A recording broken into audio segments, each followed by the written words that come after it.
So since we finally have some new events in the game, and of course we also have the Platoon mode, aka the guild mode in the game, I wanted to make a video just talking about them, also pointing out some stuff that some people might be missing, and of course looking over what Platoon has to offer and talking about it for a little bit. So of course we have the new Rhapsody Quartet event, and just like the previous event, they do use this ticket system. So be sure to also use these tickets every day. Don't be like me, I actually didn't notice this in the previous event, and I really took my time doing the story and whatnot. So guys, be sure to actually complete the story. That way you can actually have access to the supply missions, and that's where you can actually use these tickets. If you don't actually get these supplies missions as quickly as possible, you might end up the event without actually being able to buy everything from the shop. So be sure to actually do the story. If you don't, you will miss out on a lot of resources, and we don't want that to happen, of course, now do we? Also, side note, for some reason this button over here is called Anniversary Celebrations. I don't really know why. I'm guessing this came out during the anniversary for the CN version. They should still rename it to a different thing. It just looks kind of silly, I am not gonna lie. And of course, do also remember to do all these daily missions in the event. That way you can get a few more tickets that you can use in the shop menu. And now let's finally talk about the main content in this current patch is the guild mode, or the Platoon mode. This is my own guild called the Backliners. I know, insane name. And the Platoon honestly is a very simple mode, doesn't really have too many complicated things. We have the members over here where we can of course check every single member. Some updates, this doesn't really say much, just says what happens inside the guild. And of course we also have the shop over here. In the shop we can, if I can actually click it, if in the shop we can buy neural archives for Papasha. However, we can only buy 6 of these neural archives every week, and after a week they of course reset. And over here on the exclusive items we can also of course buy the signature weapon for Papasha. And of course we can also buy dupes for the signature weapon by buying these papers over here. Each paper also increases in price. As you can see over here, it's 25,000, this one is 30,000, and this one should be 35,000. And of course there are also other items you can buy, but they should be ignored until a later date. Really, the game plan for the shop right now is to buy all the 6 neural archives of Papasha and use the remaining coins to get all dupes of the signature weapon. I've done the math, and this is just like an estimate, and you should be able to always get enough to buy all 6 neural archives, and also get enough to almost get the weapon. Of course you will need way more for the papers, but if you are saving the coins every time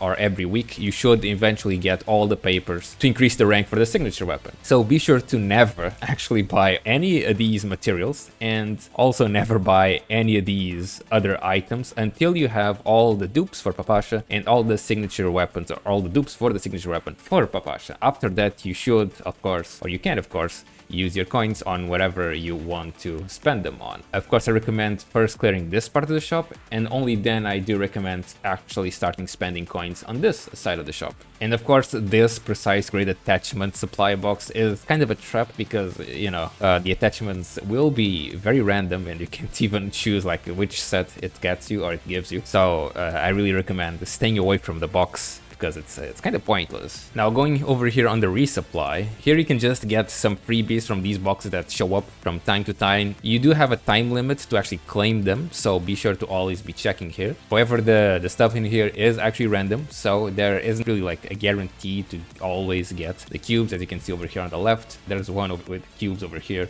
So yeah, the cubes are very rare, but you can get them, and hopefully a lot of people get them, and hopefully I get them. And of course we also have our daily patrol here. Be sure to always get these, or to always do this. This refreshes daily, and you always get 500 coins and some 20 cubes, and these actually scale with your level, so you don't really need to worry about them being like too hard or anything. And now let's finally go over this gun smoke Frontline. This resets every week. It is also divided by outpost battle and decisive battle. Decisive battle is only for players at level 60. You basically fight against this one boss, and you have to deal as much damage as possible level within a certain number of turns. So that will definitely benefit a lot to the whales, because, you know, if you just spend money, you get more damage, I guess. I'd also like to point out, for those of you who are at level 60 already, this boss we have right now in the decisive battle is actually, or does actually have a skill in particular that gives himself a debuff. Not this one, it should be, yeah, this one, the cross-shaped one. This skill in particular for the boss, if it hits 6 targets, the boss actually gets a debuff called Tenacity. This debuff basically makes him get 60% more damage, and also makes him take 1 point or 1 extra point of stability damage. And I'm pointing this out because of what?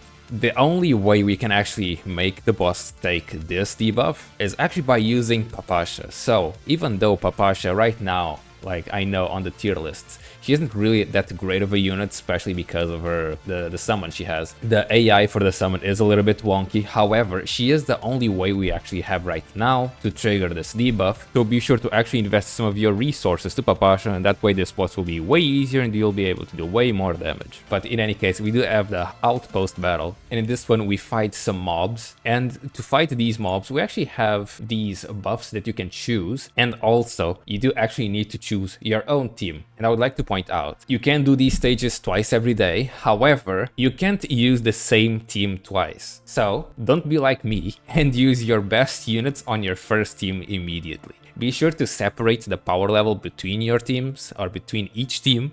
That way, if you don't have too many characters leveled up to make like an actual good second team, be sure to actually separate your best characters on both of your teams. And of course, you can also choose a support from your platoon members to help you out. And for this one in particular, I do really recommend trying to get someone with Macchiato over here, because sorry about that, because she does actually get a very strong damage boost. This fight in particular does have a damage boost to Hydro and freeze damage characters. And of course, depending on the amount of damage you can deal, you will of course also get some materials over here on the individual performance. And of course, there's also rewards for the accumulated damage or points from your entire guild. So hopefully everyone in your guild is actually active, doing all the daily patrols and the outpost battle. And that way you can actually get everything from here, and we do get like a lot of stuff actually. If anyone wants to join the guild, I still have 1 spot left, so in case you do want to, be sure to let me know in the comments, because I do have this with the